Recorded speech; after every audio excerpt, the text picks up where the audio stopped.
So you've decided to build a cyberpunk city, but you're just having a little bit of issue getting your streets to actually feel dark, dingy, lived in, right? Well, in today's video, I'm going to be showing you my top 10 build ideas for how to actually bring some life and depth into your streets and make it feel proper cyberpunk. Hello, ladies and gentlemen, and welcome back to another tutorial. And without further ado, let's just get right into it. So when it comes to decorating a cyberpunk city at street level, I guess the first thing we should probably talk about is the street. So my favorite design for streets are gray concrete powder and gray wool. That gives it a nice asphalty look. Plus the gray wool adds those like repair patches or wet spots or whatever.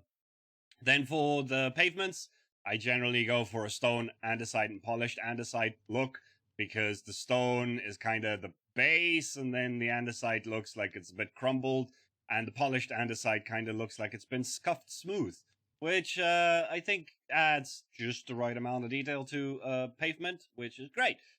Then one of my favorite details for a road is the steam vents, right? So under here, we have a soul campfire so that the light that it emits isn't too high. And then we have a trapdoor over it to just stop the majority of the smoke coming through. So you get these little puffs of, well, as we say, steam coming out of the vents, which is great. So we can't really talk cyberpunk without talking advertisement and signage and all of that. And in a future video, I might do a tutorial about big neon signage on the sides of buildings and everything. But in this one, we're going to be focusing on your smaller advertisement boards. So we have the standing advertisement thingy that you get on street corners and like littered around pavements and everything like that. And then we have some advertisement boards that are great for overhangs over your pavement. So just have them jutting out of buildings would be great. They just have some light block sources on the inside. And I tend to try and use the same painting on each side so that it feels like a singular advertisement, just double-sided, right? You can maximize your advertisement space by adding another one on the front here, or you could just frame it nicely with your trapdoors like I did at the top one. Then we have the overhead, it's like a holographic projection kind of thing that rotates around. I'm pretty sure if you've ever watched any kind of cyberpunk show or movie or anything like that, you'll know which ones I'm talking about.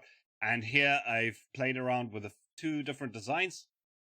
So this one uses paintings and they are detached. So they kind of do look like they're floating and they're just holographic projections. And then the top one here, I've gone for map art, which just for this illustration, I've used my face, but you can use any kind of map art you want. And in this case, they are attached. So yeah, just some examples of rotatey signs. And I think these kind of explain the idea that I'm trying to portray here. Then speaking of signage and paintings, paintings are also very useful as graffiti, like I did here. Just kind of spam them in a random pattern and use it to decorate your alleys and your underpasses and just sides of buildings, inside tunnels, wherever you want, right? Wherever you think graffiti would work well. But then moving on, we also have different styles of graffiti. Here, I've used some glazed terracotta as an example of how you can use that for graffiti. It makes for a nice pattern, something a little bit smaller that still has a lot of detail in it, right? But if you have the space, my favorite is always going to be the pixel art, right? So here, again, I just use an example of my face because it's pretty easy to work with. And I generally go for like concrete and concrete powders so that it has the painted and weathered look to it. And here I've just messed around with a pixel art of my face to make it look a little bit more abstract. There are plenty of ways that you can use pixel art for graffiti, and if you want some more examples, I mean, you can always go watch my Atlantia series. I do a lot of pixel art graffiti in Valheim City. So, on the topic of alleyways and dark and dingy spaces in your city, no alleyway is complete without some dumpsters, right? So, in this example, I have used some green terracotta as the dumpster with some polished deep slate for the lid. I'm using kelp blocks for trash bags, hives for some cardboard boxes, and some barrels, right? We got some coarse dirt around with some dead bushes, and I've used some bone meal in invisible item frames as crumpled up pieces of paper just lying around. These things are essential. If you ever have any alleyways that have space for one of these, I would highly recommend. It really does just add that bit of authenticity to an alleyway or just an underpass or next to an abandoned building, wherever you think a dumpster would work, right? But then what goes really well with dumpsters? Yes. Unfortunately and very depressingly, but also very fitting to Cyberpunk, is the homeless encampment. Right, so here we have a little makeshift shelter that I've created for whoever is sleeping in that brown bed. Yes, brown bed, brown, right? And then some sleeping bags around, and we have a barrel fire, a purple armchair that obviously no one wanted because purple, a dirty white table, and an old TV because it's Cyberpunk, right? Even the homeless need their screen time and their tech, right? So old TV. Then I'd say you need about I don't know, like 150 of these on every street block, right? Just kidding. But you do need a fair amount of vending machines and ATMs and all kinds of things like that in a cyberpunk city, because it's just one of those things where shops are kind of redundant. It's all about the vending machines, right? So I got a few banner patterns here that I like to use to bring a little bit of extra color pop to my vending machines. And yes, neon signage, because now that we have glow ink sacks, all your signs need to be neon in a cyberpunk city. It's just it's the law, okay? It's the law. So play around with shapes, play around with sizes of them, just, you know, chuck them into any corner, any little dead space that you have. It'll bring some extra color, bring some extra interest, and yeah, they just work. Next up, let's talk cars. Now, I have never claimed to be very good at building cars, and all of these cars are actually designs by Captain Jack, as I always do, so go check him out on Planet Minecraft. I'll leave a link in the description. You guys know the deal. And yeah, I've just taken some of his designs. So we have a Dodge Challenger, a DeLorean, and a Nissan GT here. And just to give you guys an example of what I mean by changing up the things a little bit, I've changed out some of the quartz here for polished diorite so that the car looks a little bit more run down. Then some cars could have wheels because Cyberpunk still has room for regular cars driving down roads. I mean, otherwise, why would you need the roads, right? But it also has space for flying cars. So take out the wheels, put in like a hopper and some slabs, and make it look like the wheels have turned out sideways and it's a hover car now. Great. All right. And then my personal favorite is the stripped car, right? So this poor Nissan GTR actually, has had its spoiler removed, all of its tires stripped, and even one of the doors has been stolen. So you could just have the shell in an alleyway or next to the side of the road, something like that. Or you could just have it out in a parking lot somewhere where someone's busy stripping it and you got some of the parts lying around, right? This just gives you a couple of ideas of how there's different ways of actually just using regular cars, right? With wheels, hovering, stripped for parts, however you want to use them. Lots of different opportunities. Next up, we have construction sites and the like, right? So most cyberpunk cities are usually highly in development or pretty dilapidated and needing repairs. So either way, whether it's a development or somewhere where they're busy repairing stuff, construction areas like this is definitely a good way of adding some more detail to your city. So we have a construction light over here. We got some orange caution cones and things like that. We got some scaffolding, two different styles that I've put together here, where it's one's a little bit more just steel frame and the other one is a little bit more colorful, using some actual scaffolding if you feel like using that.